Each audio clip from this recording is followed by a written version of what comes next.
하나님 안에서 오늘도 수요 예배로 영광을 올리는 여러분의 믿음 속에 하나님의 기쁘신 뜻과 순전한 역사가 함께 하시기를 축복합니다.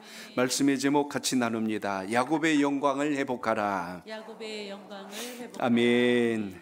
계속해서 나훔서를 통하여 하나님께서 택한 백성을 향하신 하나님의 큰 사랑과 대적하는 자들을 멸하시는 하나님의 심판하심을 살펴보면서 여러분의 믿음과 신앙 속에 하나님의 강건케 하시는 은혜가 있기를 바랍니다. 철학자 소크라테스가 길을 가면서 사람들을 만날 때 이렇게 길을 물었다고 하죠. 신발을 만드는 가게가 어디 있습니까? 그랬더니 사람들이 잘 가르쳐 주더래요. 저기 모퉁이 돌아가면 있습니다. 또 옷을 만드는 가게는 어디 있습니까? 했더니 저쪽으로 가면 있습니다. 또 이런 가게 저런 가게를 물었더니 다 알려주더래요. 그래서 소크라테스가 이번에는 이렇게 물었답니다. 그렇다면 사람을 만드는 집은 어디 있습니까? 하고 이렇게 물었어요. 꼭 철학자는 마지막에 이상한 질문을 합니다. 그 질문을 했더니 아무도 답변을 못 하더래요. 사람을 만드는 집이요? 그런 집은 못 봤는데요? 하고 이야기를 하더랍니다. 일종의 풍자적인 이야기이긴 하지만 많은 사람들이 물건에 대해서는 관심을 많이 갖고 있습니다. 그것에 대해서 상세하게 잘 알기도 하고 어디 가면 좋은 물건이 있다는 것도 아는데 사실 사람에 대해서는 깊이 알려고 하는 마음들이 많지가 않다는 것을 이야기할 때 그 이야기를 듣게 됩니다. 우리가 물건이나 돈을 잃어버리면 굉장히 신경이 쓰입니다. 얼마를 손해봤네, 얼마를 잃어버렸네, 아구 그 물건이 얼마나 아까운 건데 하면서 막 그럽니다. 집에서 좀 오래된 선풍기가 하나 있어서 오늘 좀 수리를 좀 맡길까 해서 보냈어요. 그랬더니 수리비가 저는 한 10,000원 안짝으로 나올 줄 알았는데 45,000원이래요. 그래서 그냥 두세요 그랬어요. 하나 사고 말지. 요즘은 물건에 대해서도 굉장히 가치의 기준들이 있기 때문에 이전과 좀 달라요. 아마 여러분도 가전제품들이 고장났을 때 수리하러 오신 기사분들이 그럴 때가 있어요. 웬만하면 그냥 하나 사시지요. 그게 낫다고 이야기합니다. 물건에 대해서는 우리가 이렇게 잘 알아요. 그런데 사람에 대해서는 우리가 잘 모를 때가 많다는 것입니다.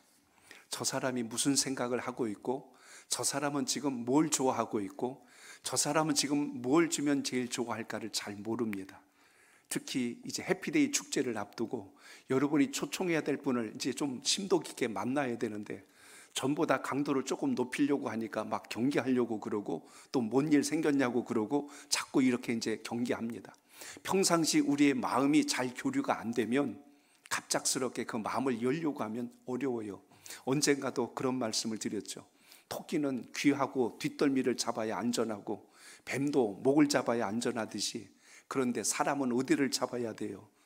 마음을 잡아야 되는데 마음을 잡지 못하고 다른 걸 잡으려고 그러니까 자꾸 불협화음이 일어날 때가 많다는 것입니다. 우리는 하루를 오늘 보내면서도 많은 사람들을 만나셨을 겁니다. 그 중에 여러분과의 친밀도가 높은 분도 있을 것이고 상당히 거리가 먼 분들도 있었을 것입니다. 그런데 인생을 가만히 놓고 보니까 친밀도를 높여가며 살 때 인생이 행복하고 즐겁지 홀로 독불장군으로 살아가면 인생이 고달프고 외롭고 고단할 수밖에 없다는 것입니다. 그래서 오늘 저는 다시 한 번 더 우리가 인생을 살아가며 사람의 마음도 잘 알아야 되지만 하나님께서 우리에게 뭘 원하시는가? 장난감과 완구들 보면 동그라미, 세모, 별 구멍 맞춰서 끼는 게 있어요. 상대방의 모양이 보이면 그거 딱 맞춰 끼면 좋겠는데 모양이 잘 안 보입니다. 그러니까 어떻게 대화를 해야 될지 아마 여러분도 가까이 지내는 분들은 대다수가 여러분의 성품하고 생각하고 마인드가 비슷한 분이라고 교제해야 편할 겁니다. 대화가 된다고 하죠. 통한다고 합니다. 그러니까 대화가 잘 안 통하고 성격이 안 통하면 굉장히 불편하고 껄끄러워요.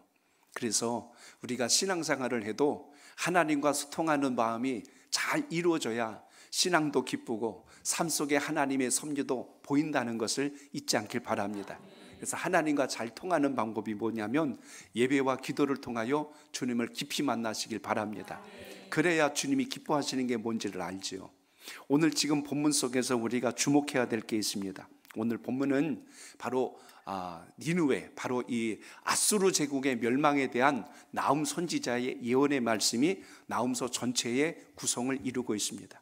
그러니까 나훔서는 이스라엘 백성들을 향한 말씀이 아니라 바로 이 아수르 제국의 수도인 바로 거기에 가장 중심 도시였던 니느웨를 향하여서 하나님의 심판을 경고하는 내용으로 담고 있는 것을 보게 됩니다. 그렇기 때문에 니느웨 백성들도 하나님의 뜻을 몰랐고 또 나훔 역시 그들이 하나님의 마음을 알지 못하기에 오늘 이 말씀을 통하여 너희들이 주님의 마음을 안다면 그렇게 너희들이 행동하지 않았을 것이다 하고 이것을 경고하면서 오늘 말씀이 전개되고 있습니다. 그렇기 때문에 우리가 전도를 하던 기도를 하던 하나님의 말씀을 읽던 내 생각과 내 고집의 모양만 가지고 밀어붙이는 게 아니라 하나님의 뜻은 과연 무엇일까? 또 여러분이 초청하려고 하는 그분들의 마음은 어떤 마음이 많을까? 이걸 잘 헤아려서 하나님의 뜻에 합당한 곳으로 옮겨갈 수 있는 역사가 있기를 축복합니다.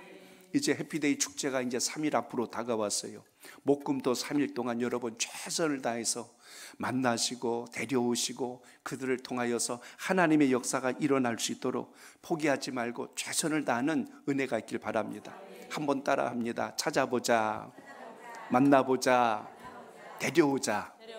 이 세 가지를 꼭 3일 동안 실천하셔서 여러분이 예비하신 그분이 꼭 주님 만나는 은혜가 있기를 바랍니다. 역사를 잡고 오시든지 아니면 그도 말을 안 들으면 기절시켜서 끌고 오시든지 그건 여러분 재량껏 하시되 중요한 것은 그분이 주님을 만나야 된다는 거예요. 당장은 그 사람이 싫어하고 불편해할 수는 있겠지만 시간이 지나고 나면 여러분을 너무너무 고마워할 거예요. 그건 제가 경험해 봐서 압니다. 저를 전도했던 그 친구가 얼마나 1년 동안 끈질기게 매달리든지 너무 싫었어요. 근데 제가 예수님을 영접하고 나서 시간이 가면 갈수록 얼마나 그 친구가 고맙고 감사한지 오늘 여러분의 삶 속에서 만나야 될 그 영혼들이 그렇다는 것입니다. 그러므로 포기하지 말고 주의 은혜가 함께 할 수 있기를 축복합니다. 니느웨 지도를 좀 잠깐 보여드리고 오늘 말씀을 들어갈까 합니다. 저기 빨간 점선 안에가 지금 당시 아수르 제국이 점령한 지역입니다. 굉장히 방대한 지역을 전부 정복하여서 속국으로 만들었습니다. 어디쯤 되시는지 대충 여러분 감이 오실 텐데 거기 제가 동그라미로 표시한 곳입니다. 거기가 니느웨 수도가 핵심이 됩니다. 거기 좀 표시를 해놨어요. 바로 여기를 중심으로 이제 오늘 말씀이 전개됩니다. 자, 여러분 이제 본론으로 들어갑니다. 오늘 선지자 나훔이 기원전 7세기경 그때 유다 땅에서 아수르 제국으로 이제 다 포로로 잡아왔고 또 이제 끌고 가는 그런 모든 시대적 아픔과 상황 속에서 오늘 말씀이 전개되고 있다는 것을 먼저 염두에 둬야 할 것입니다. 그런데 나훔이 지금 무슨 이야기를 하냐면 지금 당장은 아수르가 저렇게 많은 영토를 차지하니까 굉장히 힘이 있고 강한 나라처럼 비춰집니다. 아수르도 사실은 주변 나라들을 삼키면서 영토가 넓어지니까 아나무인이었죠. 자신들이 가장 최고인 줄 알고 있는 가장 교만이 그걸 다룰 때 바로 그들의 상태가 그와 같을 때 오늘 나훔 선지자가 오늘 그들을 향해서 경고한 것입니다. 어느 정도 저 영토가 컸냐면 요나 선지자가 니느웨에 가서 하나님의 심판을 하나님께서 이 도성을 멸망시킨다라는 걸 전하러 갔을 때 요나서를 보면 그렇게 기록되어 있습니다. 3일 길을 걸어서 지나갔대요. 가운데로만 가로질러 가는데 3일 길이 걸릴 정도로 그 니느웨 성읍이 엄청나게 컸다는 걸 생각해 보세요. 니느웨만 그렇다는 겁니다. 그러니까 그 영토는 정말 말할 수 없이 엄청나게 컸다는 것을 보게 됩니다. 그런데 오늘 본문에 보시면 나훔이 그 니느웨에 대해서 이렇게 이야기를 시작합니다. 자, 1절 볼까요? 1절 시작. 파괴하는 자가 너를 치러 올라왔나니 너는 산성을 지키며 길을 파수하며 내 허리를 견고히 묶고 내 힘을 크게 굳게 할지어다. 아멘. 자, 저를 따라합니다. 하나님은 나라와 민족을 들어서 심판하십니다. 나라와 민족을 들어 심판하십니다. 아멘. 그래요. 유대 민족이 유대 땅에서 특히 북이스라엘이 아수르에 의해서 다 포로로 끌려갔죠. 그리고 나서 남유다가 아직 남아 있을 때 아수르는 자기들이 가장 강한 민족인 줄 알았어요. 근데 오늘 나훔 선지자가 지금 예언하는 말씀 속에 주시는 의미가 무엇이냐면 파괴하는 자가 너를 치러 왔나니라고 이렇게 시작을 합니다. 여기 파괴하는 자란 의미는 너희를 심판할 자가 이제 곧 너희 앞에 나타날 것이다, 이렇게 이야기합니다. 그러니까 아수르를 무너뜨린 나라가 어디냐면 바로 신생국가였던 바벨론 제국이에요. 그래서 아수르가 아직 그걸 모를 때 하나님은 나훔 선지자에게 앞으로 되어질 일을 미리 말씀하는 겁니다. 앞으로 이제 새로운 나라가 일어날 텐데 그 파괴하는 자가 이제 니느웨 성읍을, 그래서 아수르를 진멸해버리고 모두 정복해버릴 것이다, 이렇게 지금 예언되어 있는데 오늘 그 말씀입니다. 파괴하는 자가 너를 치러 이제 올라올 것이다. 그런데 오늘 여기 너를 친다는 말의 원문을 보니까 너의 얼굴 앞에 와 있다, 이렇게 되어 있어요. 자, 바로 코앞에까지 와 있다는 의미는 너희가 망할 날이 멀지 않았구나, 이렇게 지금 시작한 게 오늘 1절 말씀입니다. 그러니까 니느웨를 향하여 이제 침략자가 공격을 곧 할 텐데 너희들이 지금은 굉장히 강한 것 같을지라도 너희들이 가지고 있는 군사력과 너희들이 가지고 있는 최신 무기가 아무리 좋을지라도 그들을 막아내지 못할 것이니라, 이렇게 이야기합니다. 나라가 강해서가 아니라 그 뒤에서 일하시는 하나님의 손길이 크고 놀랍다는 사실을 우리가 꼭 기억하시기를 축복합니다. 지금 전 세계 국제 정세가 막 이상하게 돌아가지 않아요? 중국하고 북한하고 갑자기 등져버리더니 러시아하고 북한하고 갑자기 친해지는 거예요. 속셈을 봤더니 이 북한이 미사일하고 핵시설하고 인공위성 시설 그 노하우를 지금 러시아로부터 사들이는데 그 대가로 그쪽에다가 미사일도 팔고 무기도 팔고 이제는 군사들까지도 지금 넘겨서 파는 시국이 돼버렸어요. 이러니까 나라 싸움이 어떻게 이제 우크라이나하고 이제 북한하고 싸우는 모양새가 돼버려서 굉장히 곤란합니다. 근데 공교롭게 우리는 우크라이나에게 무기를 지원하고 있거든요. 그러니까 우리가 준 무기를 가지고 북한 병사들이 죽어가는 상황이 지금 벌어지는 게 세계 정세가 이상하게 돌아갑니다. 여기에 살짝 또 북한이 감정이 상해버리면 이제 우리하고 북한 관계가 더 심각한 골이 질 수 있는 어떤 시대적 아픔의 상황들이 자꾸 연출됩니다. 환경적으로 보면 두려워요. 그런데 오늘 말씀을 근거한다면 역사도 시대도 나라도 민족도 하나님의 큰 그림 안에서 움직인다는 것을 잊지 않길 바랍니다.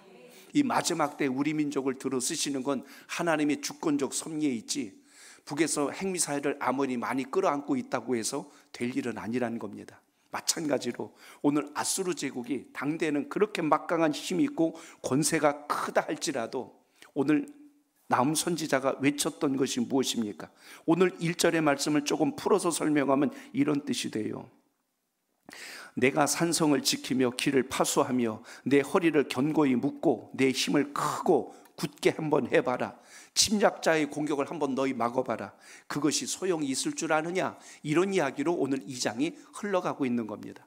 잘못 읽으면 2장이 마치 니느웨 어디입니까? 아수르 제국이 굉장히 강해가지고 너희는 참으로 무기도 좋고 군사력도 좋구나 칭찬하는 것처럼 들려요. 근데 이 뉘앙스가 그겁니다. 이 문장의 구조는 너희들이 지금 힘이 세다고 무기가 좋다고 막 그러는데 한번 그렇게 해봐라 이 이야기예요.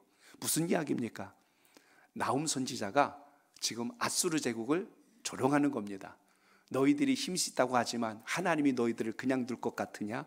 파괴자가 나타나서 너희들을 모두 완전히 다 무너뜨릴 날이 멀지 않았고 코앞에 닥쳤다. 지금 그렇게 이야기하고 있는 것입니다. 그래서 오늘 파괴하는 자라고 소개했던 바로 그들이 누굽니까? 바벨론 제국과 함께 메대 제국이라고 해서 성경에 보면 메대 바사라고 이렇게 기록이 되어 있어요. 그래서 바벨론 제국, 그 다음에 메소포타미아 지역에 막강한 힘을 가진 민족들이 이제 앞으로는 이제 어디가 나타나요? 페르시아 제국까지 이제 점점점 그 뒤에 대기하고 있는 이런 상황들을 우리가 봅니다. 그러므로 지금 잠시 힘 있고 능력 있다고 목에 힘줄 일이 아니라 하나님이 우리를 붙들고 이끄지 않으면 누구도 그 인생을 보장받을 수 없다는 것을 우리가 삶 속에서 반드시 기억해야 된다는 것입니다. 오늘 아수르가 망한 이유는 교만했어요. 그리고 자신들이 가장 강한 줄 알았어요. 그러나 하나님은 나라를 들어서 그 강한 나라를 쳐서 무너뜨리고 새로운 제국을 다시 일으키신다는 걸 보면 하나님의 뜻 안에서 항상 주님의 섭리 안에 있는 것이 왜 중요한가를 우리가 봐야 한다는 것입니다. 그러므로 오늘 여기 바벨론 제국과 그리고 메대 연합군이 아수르를 완전히 다 점령을 해서 나중에는 방어 진지를 칩니다. 그리고 특히 그 지역의 핵심되는 중심강이, 우리는 한강이 있지만 그 지역에는 티그리스 강이라고 하는 중심강이 흐르고 있는데요, 그 강을 쳐서 이제 이들이 공격을 해야 되는데 강이 가로막고 있기 때문에 니느웨 성읍을 공격을 못합니다. 근데 하나님이 어떻게 하셨냐면 그 강수가 흘러넘치게 해서 니느웨 성벽을 흔들리게 했어요. 홍수가 나게 하십니다. 물이 넘쳐가지고 니느웨 성이 흔들리게 하고 무너지게 하여서 그곳에 길이 나게 만들어서 결국은 바벨론 제국이 거기를 통해서 니느웨를 공격합니다. 이렇게 함으로 인하여 결국 오늘 그 성곽과 성문이 다 무너지고 침공을 당하는 일까지 당하게 되죠. 그런 일이 없다면 아마 니느웨는 자기네 성읍이 전 세계에서 제일 강한 줄 알았을 겁니다. 난공불락이라고 흔히 우리 그런 말 많이 하죠. 오늘 여기가 그 성읍입니다. 오늘 니느웨 성읍은 무엇으로도 무너뜨릴 수 없는, 그래서 그 높이가 30m 이상 된다고 해요. 그 폭이요 37km가 됩니다. 어마어마하게 넓고 높은 성이 거기 쫙 버티고 있으면 밖에서 쳐다만 봐도 그냥 기가 팍 죽을 만한 성읍이었는데 하나님께서 역사하시니까 그 성읍을 허물어지게 하시고 저기 그 성의 굴로 무너진 곳으로 공격하게 해서 모든 걸 이기게 하시죠. 결국 이런 모든 역사를 가만히 놓고 보면 지금 당장 힘있고 능력 있다고 가장 강한 것이 아니라 하나님의 역사와 하나님의 주권적 섭리가 항상 흐르고 있다는 걸 잊지 않길 바랍니다.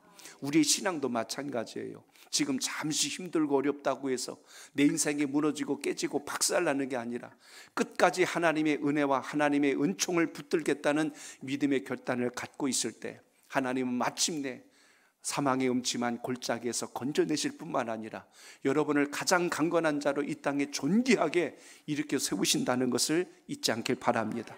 그래서 오늘 말씀이 계속 그걸 향하여 나가는 것입니다. 3절에 보시면 용사들의 방패는 붉고 그 무사들의 옷도 붉다고 했는데 당시 아수르 제국들의 의상은 붉은색으로 입었어요. 붉은색이 사실은 굉장히 강하게 보입니다.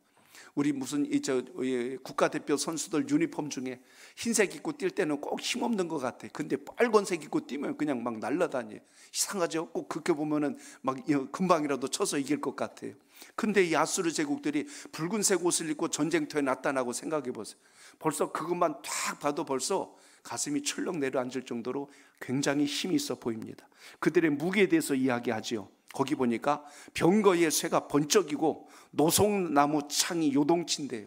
창의 길이가 굉장히 길었고 그때 당시 썼던 그들의 병거는요, 아마 여러분 그 배너 그 영화 보신 분들은 아실 겁니다. 그 병거 양쪽에 보면 칼날들이 바퀴에 달린 거 보셨을 겁니다. 이 칼날이 달려서 막 달리면 사람도 죽이지만 그 적에 있는 그 병거를 그걸로 지나가 버리면 그쪽 바퀴를 다 무너뜨려서 쓰러뜨립니다. 지금으로 말하면 장갑차나 탱크와 같은 역할을 이 병거들이 했다는 겁니다. 그러니까 오늘 나훔이 뭘 이야기하는가? 너희들의 병거는 쇠가 번쩍이는구나. 너희들의 창끝은 굉장히 큰데 그게 요동하고 있구나 하고 지금 이렇게 설명은 아주 근사하게 포장해 놨지만 그런 것이 소용이 있을 줄 아느냐, 지금 이렇게 이야기하고 있다는 것입니다. 결국 여러분 이 말씀을 쭉 따라가다 보면 이유가 나옵니다. 자, 7절 볼까요? 7절 시작. 정한 대로 왕후가 벌거벗은 몸으로 끌려가니 그 모든 시녀들이 가슴을 치며 비둘기같이 슬피 우는도다. 아멘. 자, 저를 따릅니다. 하나님께서 정하신 계획대로 멸망당할 것입니다. 아멘. 하나님께서 그들을 하나님의 정한 대로 멸망당하게 하신대요. 그 표현이 뭐냐면 정한 대로라는 이 짧은 한 문장 속에 하나님의 일하심을 나훔 선지자는 담고 있습니다. 하나님께서 정한 대로 너희들이 다 부끄러움을 당하며 끌려가게 될 것이고 너희들은 비둘기처럼 슬피 울게 될 것이다. 오늘 이렇게 말씀한 장면을 보게 됩니다. 그렇기 때문에 하나님의 뜻을 정하시면 우리는 이걸 섭리라고 하죠. 하나님이 계획하심. 그래서 여러분 내 생각과 내 계획으로 인생을 가는 게 아니고 하나님의 섭리와 그 주권적 은혜 안에 있을 때 우리의 최종 목적지가 가장 아름답고 복되다는 걸 믿고 신앙하는 은혜가 있기를 축복합니다. 당시에 오늘 이 니느웨 성읍이 중심으로 이루고 있는 그 주변을 흐르고 있는 강이 티그리스 강인데요, 어느 나라나 이 강을 중심으로 도시가 형성되고 사람들이 밀집하여 모여서 살게 됩니다. 그런데 이 티그리스 강은 당시 아수르의 수도 니누에 어떻게 보면 상징적 의미와도 같은 곳이었습니다. 많은 사람들이 모이다 보니까 상업, 교통, 무역의 중심지가 됐기 때문에 굉장히 번성한 지역이에요. 잘 살고 넉넉하고 부유하고 풍성해지면 사람들의 마음이 어떨까요? 우월감, 그 다음에 교만함, 자기들이 최고라는 어떤 그런 자기 우월 의식들이 아주 지배적입니다. 그래서 오늘 니누에 대한 심판의 경고에 대해서 그들이 귀담아 듣지를 못했다는 이야기입니다. 아무리 그들이 강해 보이고 부강한 나라처럼 일단 강대한 국가처럼 보일지라도 하나님의 뜻에서 벗어났다면 결국 하나님이 정하신 대로 하나님의 심판을 피할 수 없다는 사실을 다시 한 번 더 살펴보면서 오늘도 여러분의 믿음 속에 하나님 주신 약속을 잘 붙들고 가셔서 교만한 자가 아니라 주의 뜻을 붙든 겸손한 자로 큰 복을 누릴 수 있기를 바랍니다. 여러분 욥기를 한번 볼까요? 34장 21절로 22절 절수가 맞나 모르겠어요. 제가 읽겠습니다. 그는 사람의 길을 주목하시며 사람의 모든 걸음을 감찰하시나니 행악자는 숨을 만한 흑암이나 사망의 그늘이 없느니라 이렇게 되어 있습니다. 그 말씀 속에 담긴 의미가 무엇이냐면 하나님께서 벌을 내리시고자 하셨을 때 하나님이 감찰하실 때 악을 행하는 자는 숨을 곳이 없다는 거예요. 불의한 자는 피할 장소가 없다는 것을 말씀해 주고 있습니다. 그렇기 때문에 오늘 우리의 마음속에 늘 기억해야 될 것은 내가 곤고하다고 하나님이 안 보시는 것이 아니라 보고 계셔요.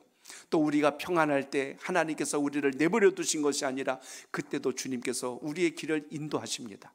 사람이 힘들고 어려울 때만 주님을 찾고 주의 음성에 귀를 기울이려고 그래요. 그러나 평안하거나 곤고하거나 항상 주를 향한 자를 통하여 하나님의 놀라운 역사가 시작됨을 잊지 말고 그 믿음이 여러분 속에 있기를 바랍니다.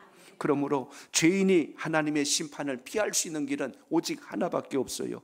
마치 노아 홍수 당시 그 홍수를 피할 수 있는 유일한 길은 그 방주로 들어가면 사는 거예요. 근데 아무도 그것을 믿지를 않았잖아요. 결국 그래서 물로 심판할 때 죽어나간 것처럼 인생의 위기가 오고 하나님의 심판과 경고를 말씀할 때 주님의 뜻이 어디에 있는가를 찾고 주님 안에 거하는 자가 진정한 복 있는 인생임을 잊지 마시고 이 시대로 다시 바꿔서 말씀드리면 예수 그리스도를 만나야 주님을 믿어야 참된 평안과 구원이 있다는 것을 기억하시길 바랍니다. 그래서 이번 해피데이 축제를 통하여서 여러분의 가족 가운데 여러분의 가까운 지인들이 아직 주님을 모르고 있다면 지금은 많은 재물이나 세상적 권세를 가져서 잘 사는 듯 하지만 마지막 때 그 모든 것이 의미가 없다는 것을 우리가 분명하게 인식하셔서 전도할 때 더 힘을 다할 수 있는 믿음도 있기를 바랍니다. 그러므로 오늘 말씀의 전체적인 구성이 이렇게 같다면 오늘 나움 선지자가 외치고 싶었던 말씀이 뭐였을까요? 그건 오늘 13절에 나옵니다. 자, 13절 같이 읽습니다. 시작. 만군의 여호와의 말씀에 내가 내 대적이 되어 내 병거들을 불살라 연기가 되게 하고 내 젊은 사자들을 칼로 멸할 것이며 내가 또 내 노력한 것을 땅에서 끊으리니 내 파견자의 목소리가 다시는 들리지 아니하리라 하셨느니라. 아멘. 저를 따라합니다. 하나님이 친히 니느웨의 대적이 되실 것입니다. 아멘. 사람들의 눈으로 볼 때는 역사적으로 바벨론이 쳐들어오니까 니느웨와 바벨론이 적 같아요. 인간적인 눈으로 보면 이 나라와 저 나라가 싸우니까 서로 적인 것 같아요. 그런데 크고 넓게 보니까 그 뒤에서 누가 싸우시고 계셨냐면 하나님께서 싸우고 계셨다는 것을 보게 됩니다. 구약 출애굽기를 보면 전쟁은 누구 손에 있대요? 하나님의 손에 있다고 말씀한 것은 나라를 싸우고 대적하고 하는 것이 인간적인 모습에선 두 나라 간의 갈등과 전쟁처럼 비춰지지만 근본은 하나님께서 세상을 뒤흔드시고 바꾸시기 위한 과정 속에 있다는 것을 보게 됩니다. 모두가 바라기는 전세적으로 전쟁이 없고 테러가 없고 편하게 살면 얼마나 좋겠어요. 근데 이 21세기 모두가 잘 살고 편안하게 살고 모든 나라들이 모든 정보와 지식들이 한꺼번에 소통되는 이 시대에도 여전히 전쟁이 있고 지금도 저 우크라이나와 러시아의 전쟁으로 해서 젊은이들이 얼마나 죽어나가는지 모릅니다. 요즘 전쟁은 옛날과 다르더라고요. 뉴스를 통해서 잠깐 봤는데 우크라이나에서는 지금 적들을 어떻게 죽이는가 봤더니 적을 군인들이 쫓아가는 게 아니에요. 드론에다가 폭약을 장착해가지고 카메라로 이렇게 보고 있다가 막 도망가거나 숨으면 그게 쫓아가는 거예요. 그러니까 그가 안 죽으려고 도망가는데 그 드론이 쫓아가서 그 사람 몸에 부딪혀서 터져서 죽어버려요. 그러니까 이제는 피할 재간이 없어요. 위에서 내려다 보니까 어디 있는 게 다 보입니다. 탱크도 그렇게 해서 공격하고 있고, 옛날 전쟁하고는 다르죠. 사람이 직접 대면하지는 않지만 이제는 그런 어떤 치사율이 더 높아지는 이런 전쟁터에 우리가 지금 놓여 있는 것을 봅니다. 그게 맞는 뉴스인지는 모르겠는데 이 뉴스에 보니까 지금 북한군이 개입해서 벌써 전쟁이 지금 시작이 됐는데 벌써 북한군이 죽어가기 시작하고 있고, 또 죽는 방법 똑같아요. 드론이 가서 내리 찍어버리니까 그냥 터져서 그렇게 또 희생을 당하고 있는 이런 상황들을 보게 됩니다. 과거의 전술로는 이제는 통하지 않는 시대가 된 거죠. 오늘 그만큼 여러분, 우리가 돌아가는 세상이 급박하게 돌아갑니다. 그러나 우리 오늘도 잊지 말아야 될 것은, 오늘 우리 자유 대한민국이 존재해야 될 이유, 오늘도 우리가 복음을 붙들고 살아야 될 이유, 지난 10월 27일 광화문과 시청과 여의도 광장에서 그렇게 외쳤던 그 외침의 근본이 뭘까요? 하나님 뜻 안으로 회복하자는 거 아닙니까? 주님이 지으신 대로 살아야 되는 거 아니냐고 외치고 있지 않습니까? 일본에서도 지금 난리가 났어요. 좋은 쪽으로 난리가 나면 좋겠는데 동성혼을 허락해 달라고, 그걸 통과시켜 달라고 또 집단행동을 하고 있어요. 이게 지금 여러분 우리나라만 문제가 아니고 가까운 일본도, 일본이 만약에 저거 통과되면요, 우리나라도 대번 또 봐라, 가까운 일본도 이거 다 인권을 존중하고 평등 사회를 만드는데 우리는 헌법이 잘못됐다, 이것 가지고 또 따질 태세입니다. 그렇기 때문에 우리나라가 분명한 하나님의 기준이 세워질 수 있도록 더 여러분 믿음으로 나라와 민족을 위해서 기도할 수 있기를 축복합니다. 오늘 말씀으로 돌아갑니다. 오늘 마찬가지로 아수르가 오늘 본문에 보면 사자로 빗대었어요. 얼마나 강한 민족이면 사자로 빗댔겠어요. 근데 오늘 여기 보니까 내 젊은 사자들을 칼로 멸할 것이며, 너희들이 아무리 강한 것 같을지라도 하나님이 심판하시면, 하나님이 진노하시면 너희들은 모두 진멸당하고 사라지게 될 것이다. 심지어 오늘 여기 보면 내 파견자의 목소리가 다시는 들리지 않는데요. 여기 파견자란 말이 뭐냐면, 이쪽 근동지역에서 전쟁은요, 파견자를 보내면 사신을 보내요. 그래서 우리나라가 너희를 침공할 것이니 항복을 하면 너희가 속국이 되어서 조공을 바치며 살 수 있을 것이고, 그렇지 않으면 너희들은 모두 진멸당할 것이다. 언제까지 답을 주지 않으면 우리가 공격할 것이다. 이걸 말하는 사람이 있어요.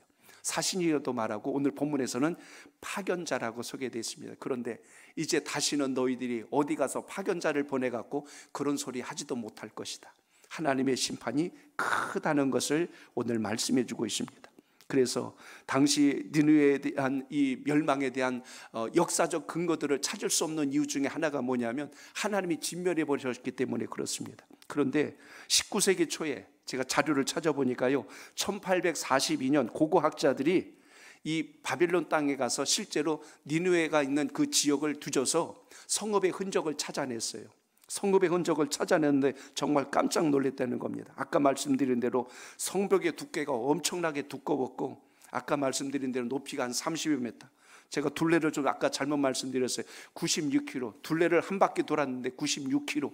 96km나 된다면 여러분 어마어마한 성이 거기 놓였다는 것을 보실 수 있습니다.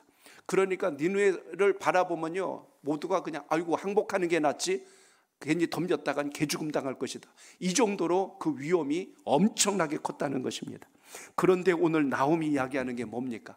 너희들의 성읍이 그럴지라도, 너희들의 무기가 아무리 좋을지라도 결국 하나님이 역사하시면 아무것도 의미가 없다라는 것을 오늘 거듭 강조합니다.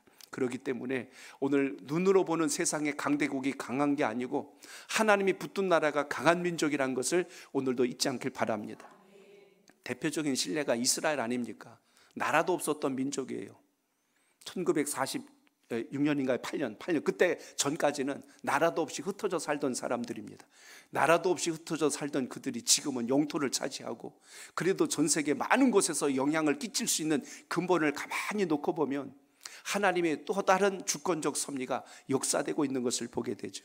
저는 우리 민족도 정말 감사한 것이 짧은 기독교 역사 136년 남짓 되는 이 역사 속에서 우리 민족이 복음의 민족으로 이렇게 설 수 있는 건 정말 하나님의 은혜고 기적입니다. 그러므로 이제 그 신앙을 잘 계승하고 하나님의 영광이 우리 삶 속에 나타나는 역사가 있기를 주의 이름으로 축복합니다.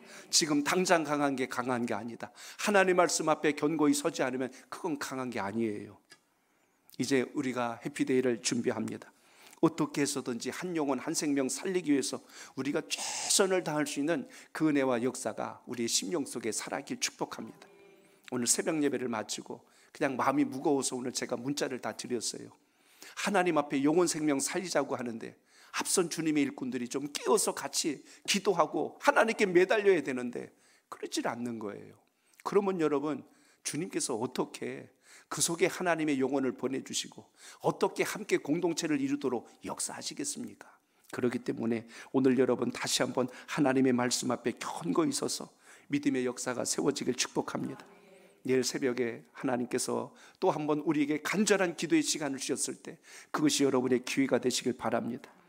이름만 작성해서 제출했다고 해피데이 다 한 거 아니잖아요. 그 제출한 영혼이, 그 영혼이 주님을 만나야 되지 않습니까? 그래서 우리가 기도하는 이유도 바로 그거예요. 하나님이 해주시지 않으면 안 됩니다. 사람의 방법으로 운에 맡기는 것이 아니라 하나님의 역사를 간절히 바라는 그 겸손한 마음이 있을 때 주님께서 친히 일하여 주신다는 것 잊지 않기를 바랍니다. 그러므로 오늘도 여러분의 마음속에 이 복음적 담력이 살아있기를 축복합니다. 제가 오늘 박 목사님한테 여기다가 내일 새벽에 편말 좀 놨어요. 거기 아직 안 났죠. 편말 놓으라고 그랬어요. 목장 리더는데 저 미리 갖다 놔서 지금 이따 놓으려고. 그래서 내일 아침에 여러분 하나님께 정말 목장마다 좀 사활을 걸고 우리 목장이 이번에 한 영혼 한 생명 살리도록 은혜를 내려 주시옵소서. 이런 간절한 마음, 갈급한 마음이 여러분 마음속에 있길 바랍니다. 제가 연목장 리더방에 이렇게 들어가 봤더니 제 아내가 글을 하나 올렸더라고요. 새벽 기도 며칠 했다고 피곤해서 안 죽어요 하고 그렇게 올렸어요. 그것 때문에 그냥 이 핑계 저 핑계 대지 말고 좀 하나님 앞에 우리가 좀 최선을 다하는 어떤 그런 영적인 노력과 간절함이 우리 속에 좀 있기를 축복합니다.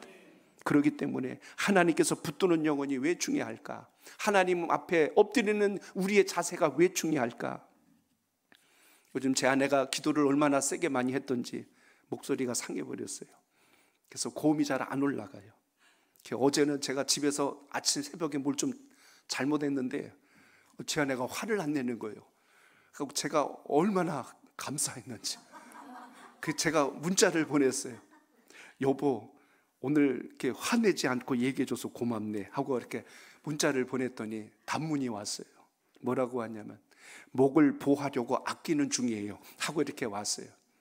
제가 어떻게 기도할까 갈등이 되더라고. 주여, 이 목이 나야 될지 안 나야 될지 갈등이 돼요.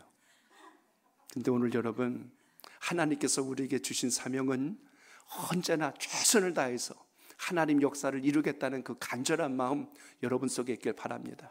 저 좀 기도하면서 자꾸 제 마음속에 들리는 음성이 그거예요. 간절함이 없는 거예요. 사모함이 없는 거예요.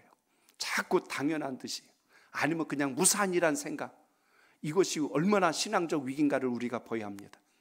고인물은 하나님 안 쓰세요. 썩어버립니다.